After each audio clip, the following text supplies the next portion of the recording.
السلام علیکم اسٹوڈنٹس، ہمارا آج کا ٹاپک ہے پاکستان کی دوسری دستور ساز اسمبلی۔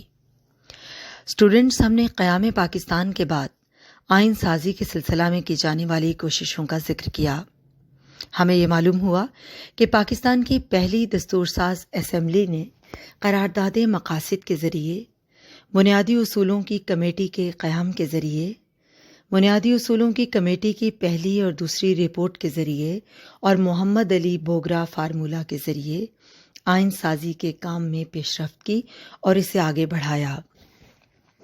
مگر بدقسمتی سے پاکستان کی پہلی دستور ساز اسمبلی کی یہ کوششیں کسی مخصوص نتیجے پر نہ پہنچ سکیں اور پاکستان کو نیا آئین نہ مل سکا۔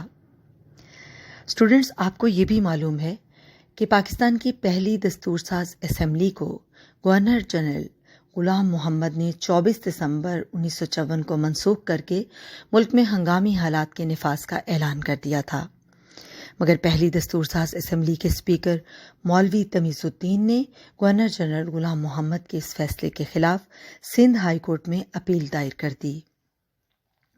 سندھ ہائی کورٹ نے مولوی تمیز الدین کے حق میں فیصلہ سنایا اور کہا کہ گورنر جنرل کو دستور ساز اسمبلی توڑنے کا اختیار حاصل نہیں تھا، لہٰذا ان کا یہ اقدام غیر قانونی ہے۔ وفاقی حکومت نے سپریم کورٹ میں اس فیصلے کے خلاف اپیل دائر کر دی۔ بچوں، فیڈرل کورٹ کے چیف جسٹس محمد منیر تھے۔ سپریم کورٹ نے 10 مئی 1955 کو گورنر جنرل غلام محمد کے اس فیصلے کو جائز اور قانونی قرار دے دیا اور اپنے فیصلے میں واضح طور پر تحریر کیا کہ آزادی ہند ایکٹ کے سیکشن نمبر 5 کے مطابق گورنر جنرل کو دستور ساز اسمبلی کو برطرف کرنے کا اختیار حاصل تھا۔ فیصلے میں مزید کہا گیا کہ یہ دستور ساز اسمبلی کافی عرصہ گزر جانے کی وجہ سے حق نمائندگی کھو چکی تھی اور اب ایک نئی نمائندہ اسمبلی کے قیام کی ضرورت ہے۔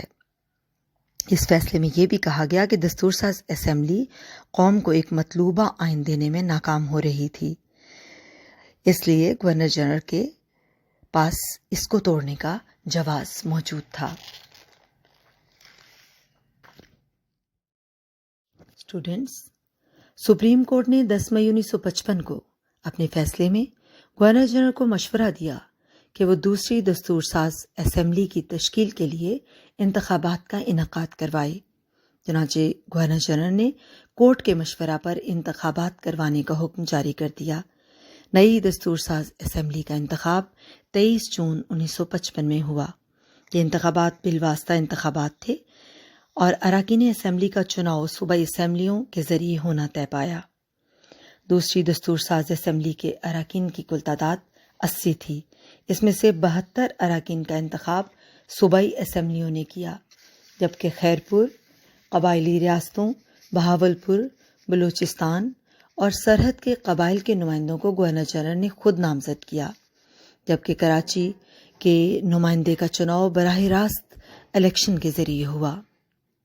بچوں، دوسری دستور ساز اسمبلی میں مشرقی اور مغربی پاکستان کو مساوی نمائندگی دی گئی۔ انتخاب کے نتیجے میں پاکستان کی تخلیق کرنے والی جماعت مسلم لیگ صرف 25 نشستیں حاصل کرنے میں کامیاب ہوئی اور اس طرح مخلوط حکومت کا قیام عمل میں آیا۔ اس مخلوط حکومت کے قائد چودھری محمد علی مقرر ہوئے۔ یوں چودھری محمد علی بوگرا کے بعد پاکستان کے نئے وزیر اعظم بنے۔ یہ پاکستان کے چوتھے وزیر اعظم تھے۔